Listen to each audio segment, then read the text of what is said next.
Hi guys, this is Alea Jen and welcome back to my YouTube channel. So for today's video, sisimulan ko na uli yung bahay na pinagawa ko. So natenga yun siya ng 1 year. Ayan, so marami na akong naririnig na mga chismis ng kapitbahay namin na hindi ko na daw kayang ipatapos yung bahay namin. Kasi nga, ayan na, tapos na yung kontrata ko. So, ibig sabihin, wala na. Saan ako kukuha ng source of income? So, parati, ano ba yan? Nagpagawa-gawa, tas hindi naman kayang tapusin, ganun. So, sabi ko lang kay mamang, kasi si mamang yung parating nakakarinig ng mga ganong salita. Ang sabi ko sa kanya, hayaan mo, kasi wala naman silang ambag sa atin. Sabi niya, nasasaktan lang ako para sa'yo. Kahit mismo yung kapatid kong lalaki, yung panganay, yun din yung sabi. Sabi niya, hindi na yan matatapos. Sabi niya, hindi yan matatapos. Ganyan. So, yun yung nagiging motivation ko, yung ganyang inaano ako, na dinadown ako. Doon ako mas, tahimik nga lang ako. Hindi ako yung nakikipag-confront. Hindi ako yung maingay. Tahimik ako. Hanggat hindi ko nabibili yung mga materialis, tahimik lang ako. So, last sahod ko, nakabili ako ng mga pako lahat, tas tirewire. Tas ngayong sahod ko, kasi buo kong makukuha,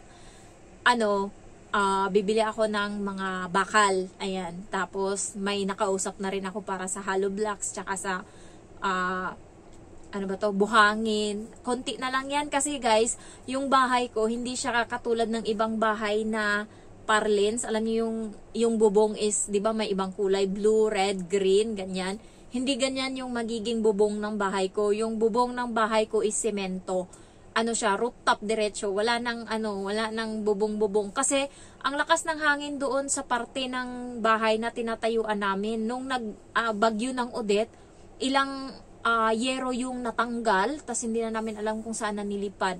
So, dinala ng ipo-ipo. Kaya sabi ko, kung gawin ko uling pag parlins, siya, 7 years, yung mga parang breeze niya, yung mga kinakabitan ng yero, unti-unti na yung magkakakalawang, tas unti-unti na siyang mag-aano ba. So, hindi siya pang matagalan, pero itong rooftop, mamatay na lahat, buhay pa din yan siya. So, iwa-waterproof ko lang siya, and then, pwedeng lagyan ng mama ko sa taas ng bulaklak o kaya upuan na may doon, umbrella sa taas. So, tambay-tambay pagkahapon. Kasi pagka mga alas 2, alas 3, yung bundok kasi yung bahay namin, bundok, tas dito yung bahay namin. So, yung araw nandito na, wala nang sinag ng araw pagka mga alas 3. So, pwede nang tumambay doon sa taas. Pwedeng inuman, ganyan. Kaya sabi ko sa mama ko, gawin na lang natin ganyan. Nagtaka siya, sabi niya, alam mo, pagka ganyan, ikaw lang yung may bahay dito sa atin na ganyan yung bubong, walang bubong. Kasi lahat ng mga bahay doon may mga bubong eh. Kasi yung bubong, pwede yung suutin ng hangin, tas tuklapin. Yun yung nakakatakot dyan. Kaya sa Manila, yung style ng mga bubong, hindi katulad sa probinsya na nakaganon sa probinsya, diba?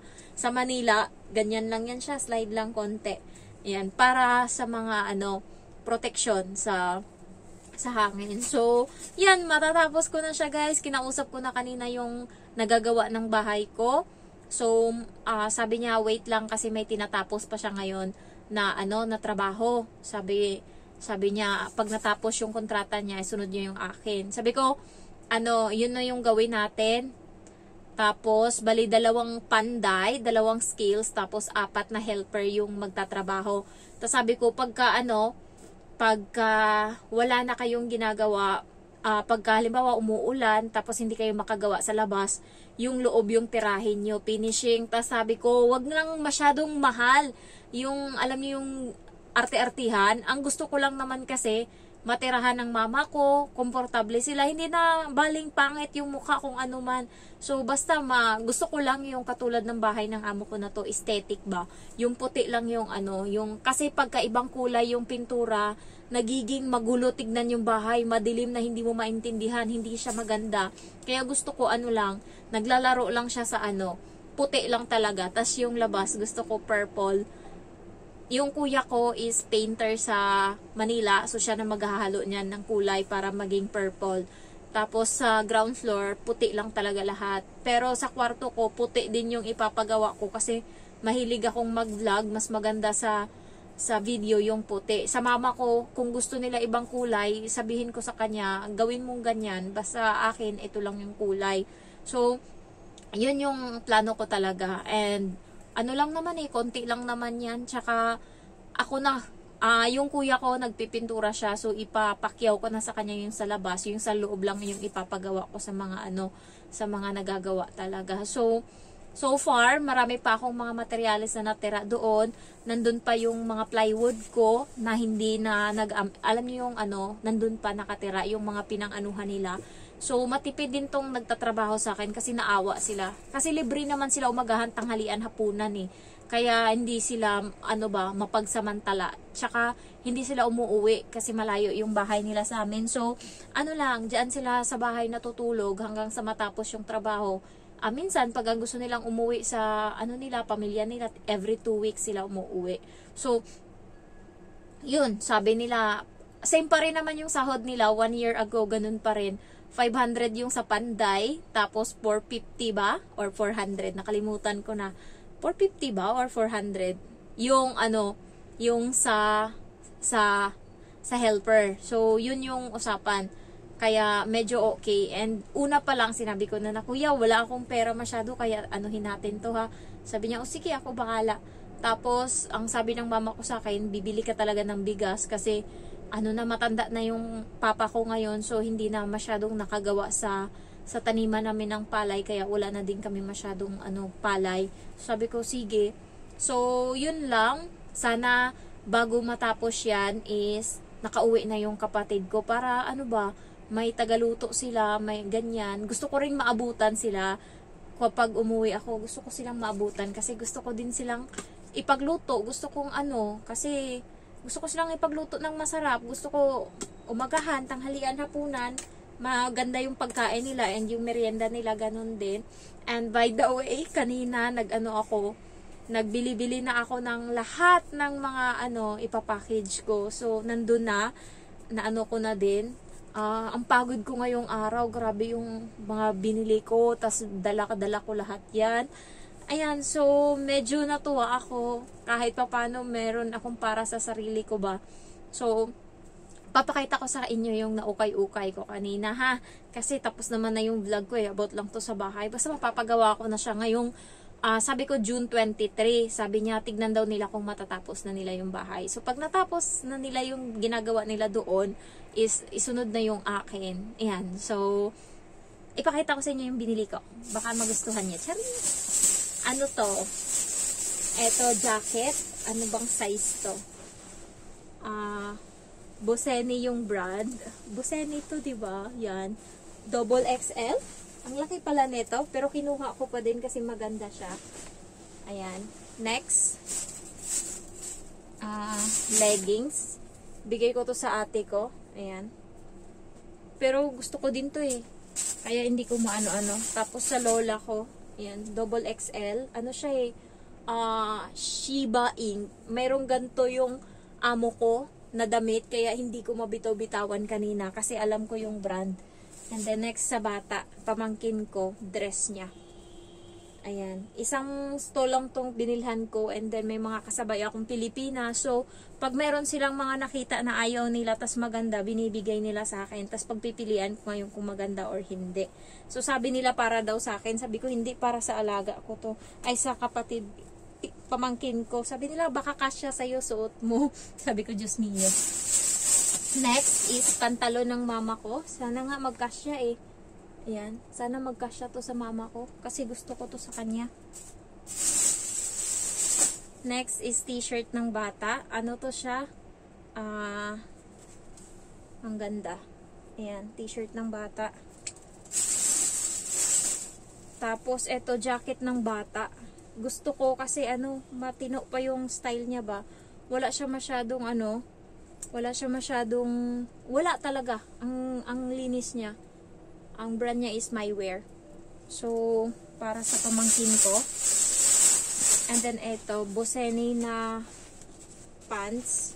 Ayan, para sa pamangkin ko din. Hindi ko lang alam kung kanito ito magkasya. Siguro sa pamangkin kong babae. Ayan. Sige. Next is eto, bago pa. May tatak pa siya guys. Ano to? Uniqlo. Sanrio na peanut na brand. Peanuts. Ayan. Para sa lola ko. Ayan. So lahat yan nabili ko kanina. So 9 sila. So 90 Hong Kong dollar. Ang dami na. Dami ko na. Next week na kasi ako magpapabox. So kanina nabitbit ko na yung iba. Nakabili na ako ng gatas. Isang latang malaki. Tas Milo. 2 lata. Tapos bulldog noodles. Ayan. So gusto ko yan eh. Tapos Coffee Mate 3. Kung gusto nyo bumili ng Coffee Mate kasi ngayon tig 32 na siya sa DS Grocery. Punta kayo sa 360, 29.5 siya. So, at least, kahit pa paano, diba? And may nakita akong sale doon sa 360 na, shop. Yung Nescafe nila naka-sale. Tapos yung bulldog noodles nila na tig 42. Nakuha ko lang siya ng 25. Ayan. So, yung 5 piraso. So, isang pack. Tapos yung Nescafe na 43 ata din, nakuha ko lang ng 24. So, yun, naghahanap ako. Meron kasi silang parang table dyan na lahat ng mga, nila, may mga damage na konti. Halimbawa, hindi naman yung items yung nasira, yung cover lang sa labas ba, na sugatan, ganyan-ganyan. Pero para sa kanila is na yan. So, ayan, isi-sale na nila. So, yun yung tinitignan ko. And, ayun, ako kanina, nagpa-storage ako. Nakadalawang nga ako stripe bag kasi yung unang stripe bag sabi ko sa babae, ka-close ko na kasi yan. Sabi ko sa kanya, tayin mo kasi nalagay ko na yung mga pinamili ko ng mga damit kanina sa Uniqlo doon sa sa mall, Uniqlo, tapos Gio na brand or Gu na brand. Ayan, so namili ako. Tapos bag sa Decathlon, yung para sa pamangkin ko nag-aaral. Mura kasi yung bag sa Decathlon, guys. Kung gusto nyo ng pang-hiking na mga bag na mura lang, punta kayo sa Decathlon. Merong 59, 79 yung nabili ko kanina. Ang ganda-ganda na. And then, sombrero. Mura lang din sombrero nila. 59 yung nakuha ko kanina, kulay purple. Tapos sa papa ko, parang 49 ata, kulay itim. So, and then, bumili din ako ng liquid seasoning. Alam nyo yung, Kiko Man, all-purpose seasoning. Masarap kasi yun siya, guys. Hindi siya katulad ng toyo natin sa Pinas. So, iba siya.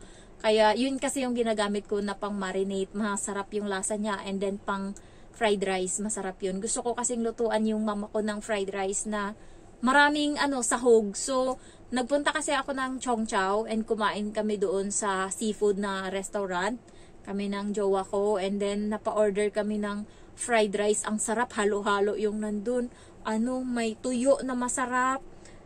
Tapos meron pang scallop, shrimp, tapos pork. So yun, halu-haluin ko yan, ipapakain ko sa kanila sa Pinas. Tapos bumili din ako ng seaweed. Alam niyo yung, di ba pag bumibili kayo sa 7-Eleven or meron pang isang brand na masarap din na seaweeds, di ba? Hanabishi ba yun?